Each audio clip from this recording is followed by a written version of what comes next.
with that, I do want to thank my staff who make all of this happen. So I'm not going to call them all out by name, but anybody that works for the Southern Minnesota Initiative Foundation, raise your hand. Katie over here on the camera, others.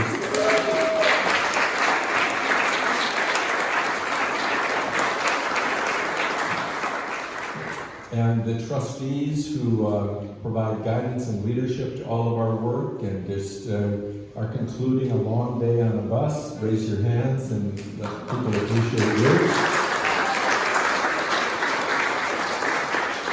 And we can't do any of the things we do without collaboration and partnership. And our motto is collaborating for regional vitality. So in our areas of early childhood, entrepreneurship, and small towns, we're always looking for who else is in this space, how can we partner, how can we complement and supplement, so that collectively we're getting more done to the benefit of the Southern Minnesota region. Among those partners are funders and sponsors, and some of those are sponsoring us today. Among them, F&M Community Bank, Granite Partners, Merchants Bank, and you just heard from Merchants a few minutes ago. Thank you for that. Revocity, you may not know about them, but we are engaged with them in helping to create real estate investment funds in communities across this region. We're a very modest investor in any fund that they create, but they've got 6 currently underway and about 4 more in the works, and we'll be making an investment in each of these funds dedicated to projects that matter to the future of those communities. And one of those that's in the works right now is Spring Grove, just down the road from us. Black Ridge Group and Morgan Stanley, they handle our endowment fund, and they are a sponsor of this event every year. We appreciate that. And Snowpack Foods, wave your hand over there. The best tour guide in the business. And they are not only a sponsor of today's events, but they're heavily involved with our local foods work, including the Feast Festival that we are a part of every year in Rochester. And then our more localized community sponsors today are Mayo Clinic and Valley Design, who gave us a tour earlier today. Thank you, Butch, and thank you, Rick.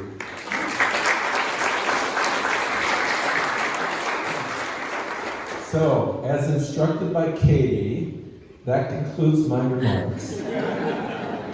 And now I am going to introduce a few people to make some brief remarks at our program today. Among them, Courtney Burgee Swanson, Vice President of Development and Collaborative Services at CEDA, Community Economic Development Associates, a partner we love because they provide economic development services for smaller towns in our region that typically cannot afford a full-time economic development director. So they really are one of our major partners. We love them to pieces. She is contracted to work with Spring Grove. She's been involved in that regard with the Rural Entrepreneur Venture activity that we conducted in Spring Grove recently. And so she's here to share a little bit about her work and the ways that we at CEDA collaborate.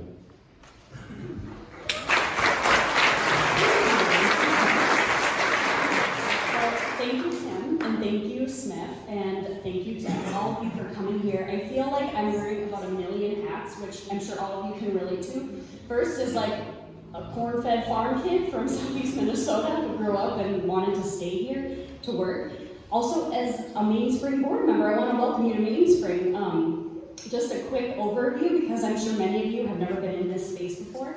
This is a church building that was built in the late 1800s. And a couple years ago, my good friend Melissa Ray decided to move back from the Twin Cities after being there for over a decade. And a bunch of us, again, corn-fed farm girls, decided we wanted to start a nonprofit based on arts, culture, and community in Caledonia.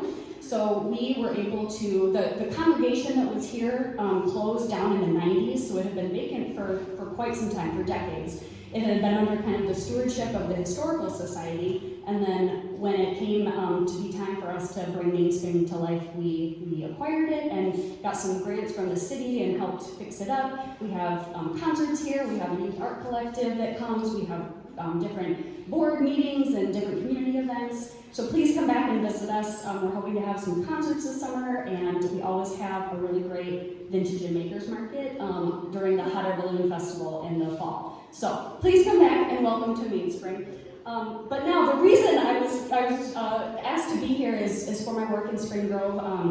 I work as the EVA director for the city of Spring Grove, which again is just 10-15 minutes down the road in Houston County here, and we were part of the inaugural REV cohort, the Rural Entrepreneurial Venture cohort. And so through that work, we pretty immediately got into the meat of it. What it really is a group of local volunteers coming together to figure out how can we make this place better for entrepreneurs. So we immediately identified two needs. We really wanted a chamber of commerce. We had not ever had a chamber of commerce in Spring Grove. And we were really sick of looking to big cities or big companies to say, please come and develop our community. That doesn't work. We need to do it ourselves. So I'm really proud that we were able to start the very first Chamber of Commerce out of the REV program. We incorporated as a 501c6 in 2020 and have now had a part-time staff member and a beautiful office co-working space in downtown Spring Grove.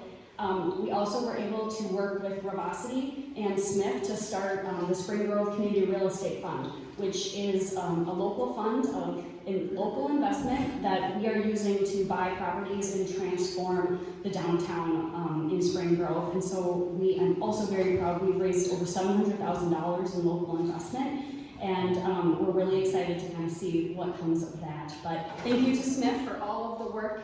Everything from the little paint the town grants up to the big investments, we've really taken advantage of it in Spring Grove, and thank you for having me.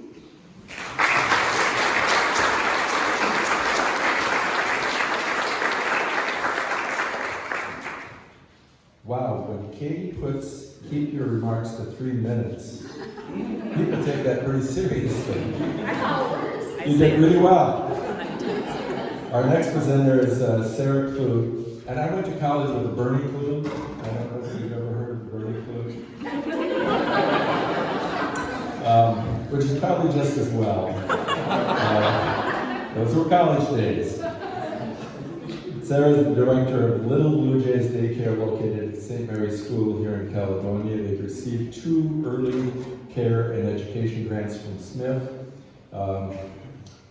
And those have been used for trainings of employees, purchasing new material, etc.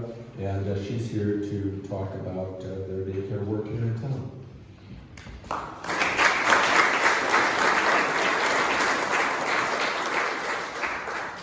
Thanks for having me. I'm not used to a microphone, I'm used to yelling across the room. To get kids' attention.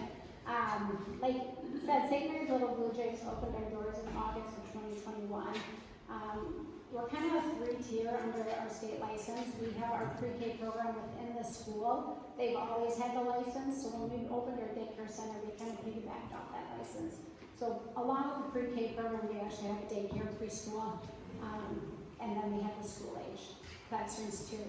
We open year-round, 6 a.m. to 6 p.m. And we just found out from our finance committee this week, I can open up another school-age classroom for in the summer. So we're super excited to be able to take more kids and offer better care with 3 classrooms. As was mentioned, we received 2 grants. One of those grants we received February of 2022. This grant was, I believe, called the Wraparound Grant. We used it in 3 different ways. We bought a washer and dryer, which everybody's like, washing and drying, that's a big deal. Well, in a daycare, it's kind of a big deal when you have to send home blankets every week with your parents, and then they forget to bring them back on Monday. So we're able to keep everything at daycare washed, dry every week, and we actually now provide stuff so parents don't have to bring their own. The next thing we used it for was trainings. We were able to, for the whole year, be able to pay for first aid, CPR, and 2 hours child development training, which we have to have under our state license before they're able to be with the kids. And then next, we actually, 2 of my teachers' aides used money for training so they could become an aide to an assistant, which when you step over to assistant, they're able to offer more in the classroom. And then one of my teachers actually continued training, and now they're a teacher qualified in her classroom, which is huge because I got to greatly decrease my overtime hours. So I was really, really happy with that. And then last, we used it for our after-school care program, just to buy gym equipment and outdoor equipment, which the more equipment you have and games, the better behavioral is with kids. You know, the more they have to do, the better they are. So that was huge in sense to offer better care. Our next grant we actually received this past year, November 2023. It was a grant that I was not expecting to use at all. But in September, we found out that our license, we were not able to be the state food program, the free food program, that our pre-K was not able to have that. We never told the parents, so we were kind of in a panic, because we didn't want to have to reach out to parents and say, oh, just kidding, you don't get free lunch. I found this grant in my email. I quickly emailed them and I said, is this something I could ask for? They said, absolutely. So I applied and I received. And so far this year, it looks like it's going to fully fund that pre-K food program. So it was a really huge thing for us that we weren't expecting. You know, these grants that Smith gives us, you know, it has a lasting impact on our daycare and on small town daycares, mainly because in a small town, everybody knows everybody. So you strive to offer high quality daycare while keeping the rates as low as we can. So these grants give us a chance to put money back into our staff, our facilities, and our program where normally we wouldn't be able to, because we're just trying to keep it going. So these grants are huge. So we really do thank Smith for the continued support, for their commitment to small town daycare centers. Thank you.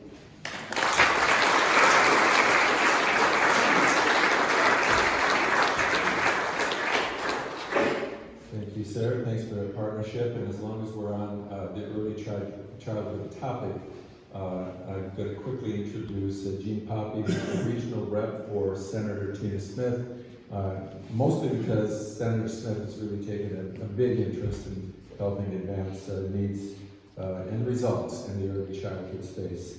Our final speaker is Brad Harness, a board member at Southern Minnesota Initiative Foundation. He's also been very involved with the Rushford Community Foundation, one of our longest standing community foundations of 32 that we work with. He's going to talk just generally about the importance of community foundations, of which I think we have 7 in the Fillmore, Houston County area. Brad.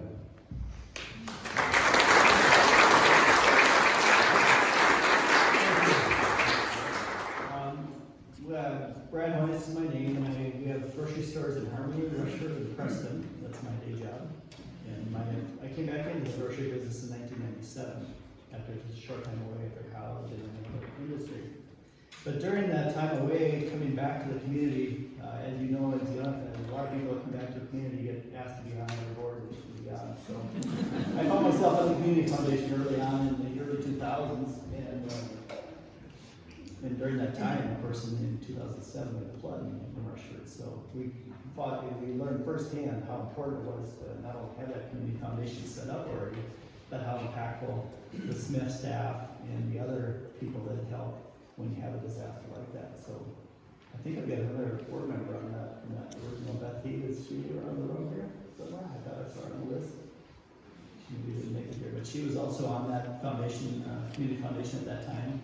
And unfortunately, we had community members that had the foresight to set that up and have that conduit to help our businesses and our citizens. But one thing Smith did early on was to leverage dollars from the region and from the state and from other partners to bring dollars right to our business community at a time when a lot of businesses didn't know if they should rebuild or could they rebuild or where they're going to find the money or if the town was going to be even there for them. So Smith brought the grant dollars very quickly, and they also brought the message that you guys can do this.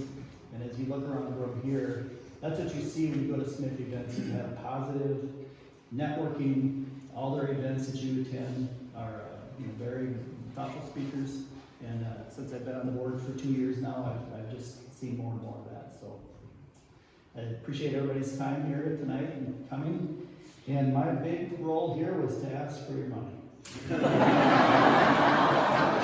we've got a couple options for you. Hopefully you can support the foundation. But one thing is the money that we donate or that's donated to Smith is leveraged and goes out tenfold.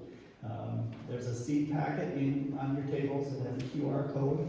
You can scan that code and go right to the website. And then we've got this special ATM machine up at the front there. And other than getting money out of it, you put money into it. So if you dip your credit card in there, it's $10 donation to the foundation. So we certainly appreciate your donations, not only this evening and as you think about the future as your donations. But thank you all for coming and joining us tonight.